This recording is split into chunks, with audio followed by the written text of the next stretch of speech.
अस्सलाम वालेकुम, आप देख रहे हैं इनसाइड पाकिस्तान। मैं हूं मोहम्मद ज़फ़ीर। सिंध असम्बली में कायदे हिज़्ब इख्तलाफ का मामला, PTI अरकान एक दूसरे के मुखालिफ तहफ़्फ़ुज़ात खुलकर सामने आ गए हैं। PDM की जद्दोजहद और एहतजाज, मुस्तक़बिल क्या होगा और क्या PDM के जो मुतालबात हैं और ख़ास तौर पे इलेक्शन कमीशन के बाहर एहतजाज है, वो एहतजाज क्या रंग लाएगा। इससे पहले हमने देखा कि PDM के जितने भी मुतालबात थे वो यू टर्न साबित हुए। PDM ने कहा था कि हम सेनेट इंतखाबात में नहीं जाएंगे, लेकिन पाकिस्तान पीपल्स पार्टी, मुस्लिम लीग नून दोनों जमातें सेनेट इंतखाबात में भी हिस्सा ले रही हैं और ज़िमनी इंतखाबात में कल जो सिंध में ज़िमनी इंतखाबात हुए उसमें पाकिस्तान पीपल्स पार्टी ने हिस्सा लिया। अब एक तरफ इन असम्बलियों को जाली कहा जा रहा है, 2018 के मैंडेट को माना नहीं जा रहा, लेकिन दूसरी तरफ उसी असम्बलियों की में बैठने के लिए PDM के ख़ास तौर पे जो चेयरमैन हैं फजल रहमान साहब वो कोशा हैं। ऐसा दोहरा मेयार क्यों है? क्यों अपोजिशन की जो जमातें हैं उनकी तरजीहात में और ख़ास तौर पे हुकूमत की तरजीहात में भी अवामी मसाइल शामिल नहीं? दूसरी तरफ मौलाना फजल रहमान कह रहे हैं कि हुकूमत रास्ते ना खोलती तो हमने कंटेनर उठा देने थे, वो हमारे खौफ की वजह से उन्होंने रास्ते साफ़ किए। शेख रशीद साहब दावा कर रहे हैं कि लॉन्ग मार्च PDM को अपनी जेब से कश्मीरी चाय पिलाऊंगा। एक तरफ बयानात हैं और दूसरी तरफ इस्लामाबाद का जो मौसम है वो सर्द तो है लेकिन माहौल गर्म हो चुका है सियासी तौर पे। देखना ये है कि क्या ये मार्च कोई हतमी शक्ल तक पहुँचेगा, कोई फैसला कुन साबित होगा या नहीं होगा।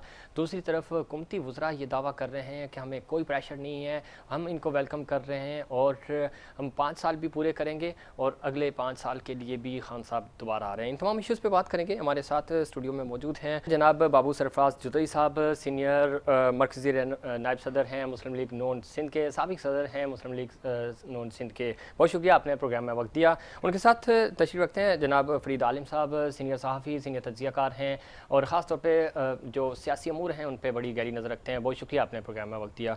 उनके साथ तशरीफ़ रखते हैं जनाब समर सिराज चौधरी साहब, आप उम्मीदवार हैं कानून साज असम्बली आज़ाद कश्मीर हैं, चेयरमैन हैं समर फाउंडेशन के। बहुत शुक्रिया, आपको भी वेलकम करते हैं। सबसे पहले बाबू सरफराज साहब आपसे जानेंगे, PDM बड़े मुतालबात थे आपके कि आप सेनेट इंतखाबात में भी नहीं जाएंगे और अब बज़ाहिर फ़ैसला हो चुका है, गो के रस्मी कार्रवाई बाकी है कि PDM ने ये कि जो प्लेटफॉर्म से आपने अनाउंसमेंट करनी है, लेकिन सेनेट इंतखाबात में आप जा रहे हैं। दूसरी तरफ आपने कहा था कि इस्तीफ़े लेने के बजाय आपने इलेक्शन लड़ना शुरू कर दिए ज़िमनी इंतखाबात, तो ये ड्यूल स्टैंडर्ड क्यों है?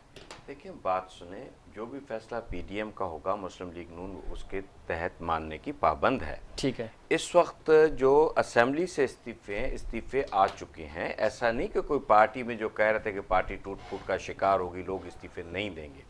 मेंबर्स ने इस्तीफे जमा करा दिए हैं। अच्छा।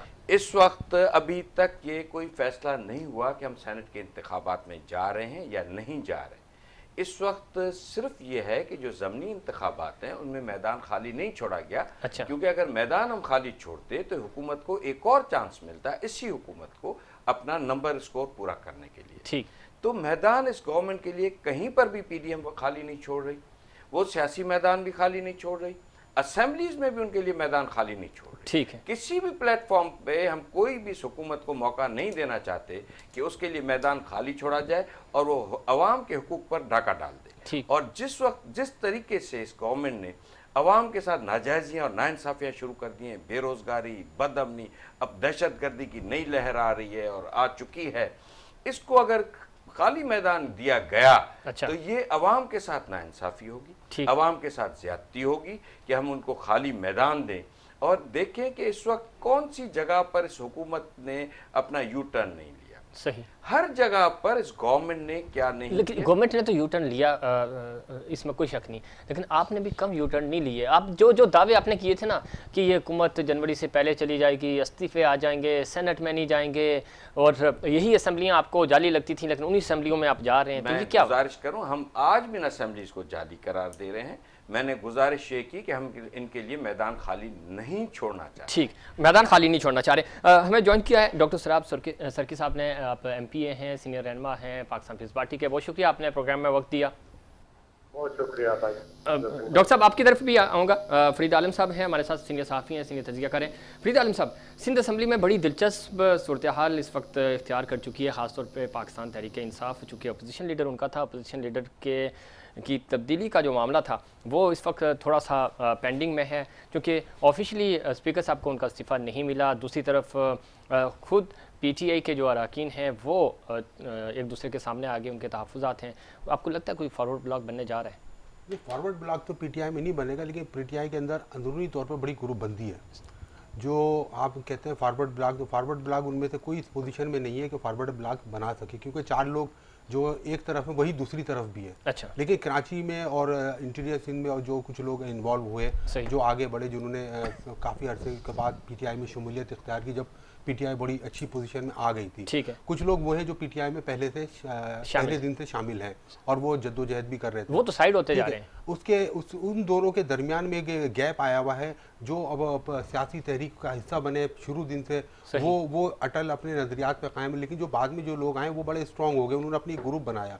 और फिरदौस शमीम नकवी और तहरीक इंसाफ की कुछ एक ग्रुप हैं जो इसके बड़े मुखालिफ हैं। खास करके फिरदौस शमीम नकवी ने जो चंद माह कबल एक बयान दे दिया था हुकूमत के खिलाफ, उसके बाद से फिरदौस शमीम नकवी के लिए मूव करना काफ़ी मुश्किल हो गया था, क्योंकि उनकी जो मौजूदा क़यादत है वो भी फिरदौस शमीम नकवी के मुखालिफ ही जा रही थी। क्योंकि उनके उस बयान को बड़े संजीदगी से लिया गया था कि एक पार्टी का अपोजिशन लीडर अपनी ही वफाकी हुकूमत के खिलाफ जो बयान देता है कि मैं रोड पे आऊँगा, तो बड़ा एक मुतनाज़ा बयान था। मुतनाज़ा ज़रूर था, लेकिन वो नकवी साहब को आप भी जानते हैं, हम भी जानते हैं, स्ट्रेट फॉरवर्ड हैं, वो बात सच्ची और खरी करते हैं। तो उसमें तो कोई शक नहीं था ना, गैस बुरान तो है ना पूरे सूबे में। देखिए, गैस बुरान तो है, उनकी बात भी सच थी, लेकिन एक पार्टी में जब आदमी काम कर रहा होता है तो उसको पार्टी पॉलिसी के ऊपर भी चलना चाहिए। बहरहाल उन्होंने जज्बात में आके वो बयान दे दिया था, बाद में उन्होंने माजरत भी कर ली थी, लेकिन उसके बाद से उनके खिलाफ जो एक असेंबली के अंदर जो इनके अरकान थे वो एक महाज खड़ा कर चुके थे और तवील अरसे से एक जद्दोजहद की जा रही थी कि किसी तरह से फिरदौस शमीम नकवी को हटा के हलीम आदिल शेख को जो है अपोजिशन लीडर बना लिया, क्योंकि हलीम आदिल शेख काफ़ी एक्टिव भी हैं और फिरदौस शमीम नकवी इतने एक्टिव हो नहीं पा रहे थे। अच्छा, आपको लगता है कि इतनी जल्दी, चूँकि पाकिस्तान पीपल्स पार्टी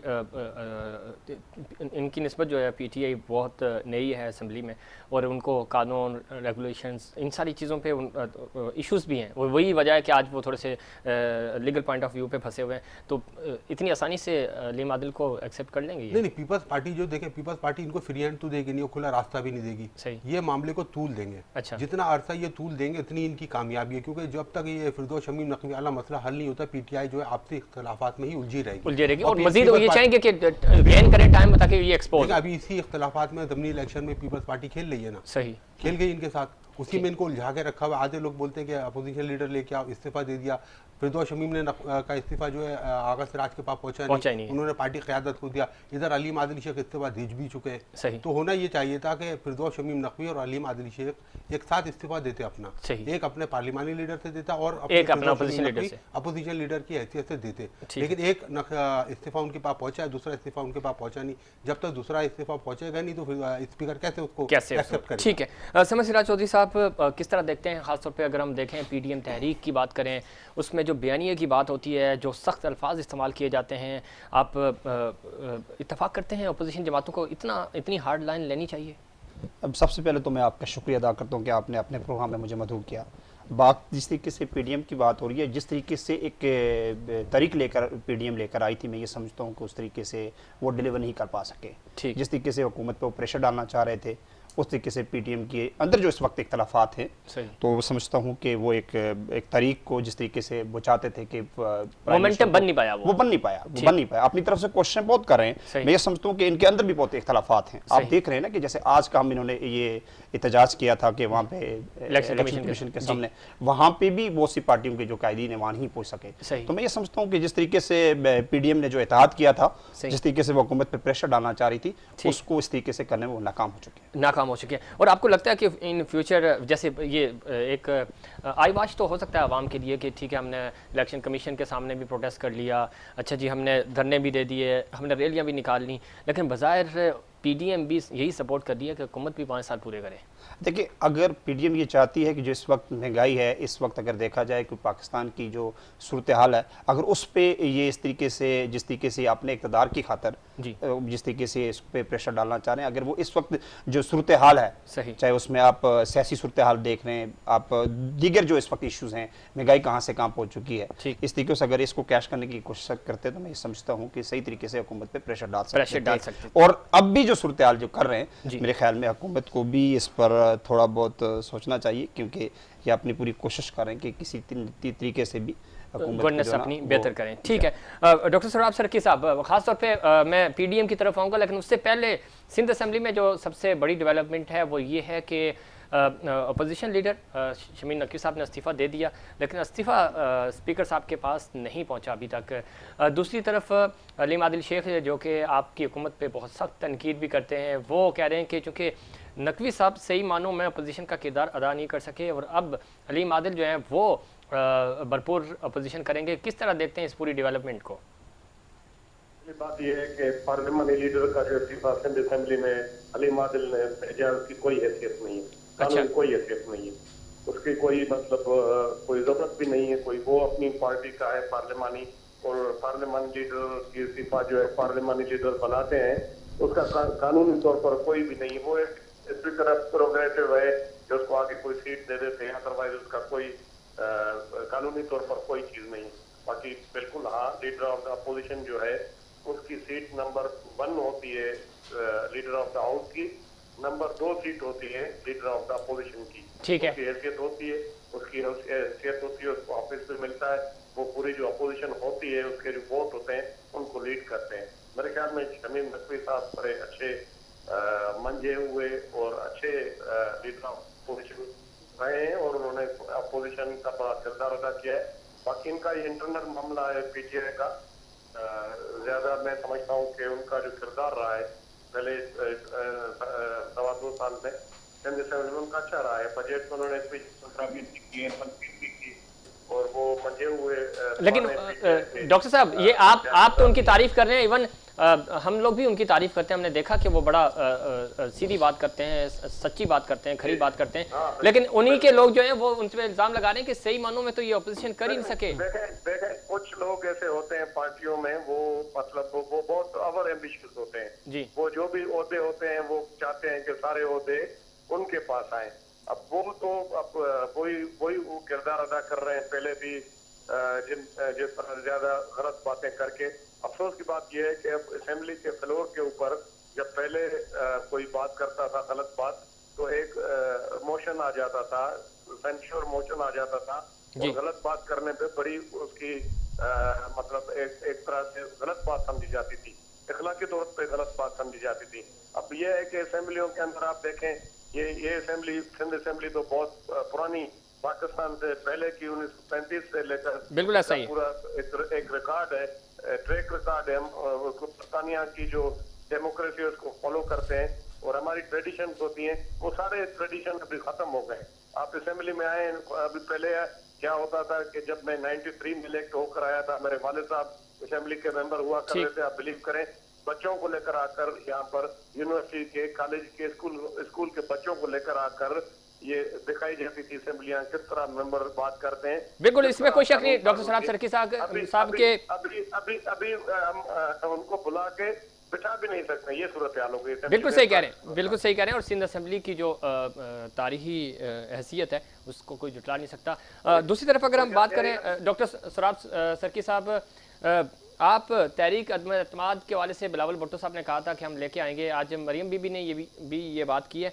आप नंबर्स पूरे कर सकेंगे नेशनल असेंबली में? अगर आपने तहरीक अदम एतमाद आपने लाई तो आपको साबित करने होंगे नंबर्स।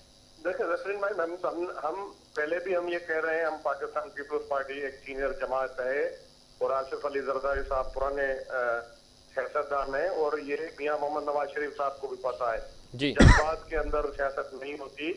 ये हमारे यहाँ पर बैठे साहब भी मेरे भाई हैं, इन्होंने बिल्कुल सही बात की, और हिकमत अमली के तहत सियासत होती है।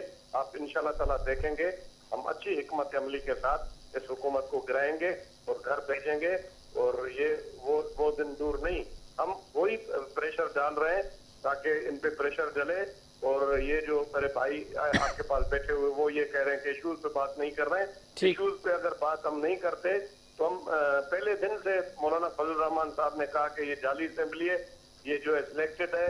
उसी वक्त भी जरदारी साहब ने कहा नहीं, इसको मौका मिलना चाहिए, हम असेंबली में बैठे। अब यही इशूज पे ही हम जो है ना पीटीए में बनी है और पाकिस्तान पीपल्स पार्टी ने इनिशिएटिव लिया है।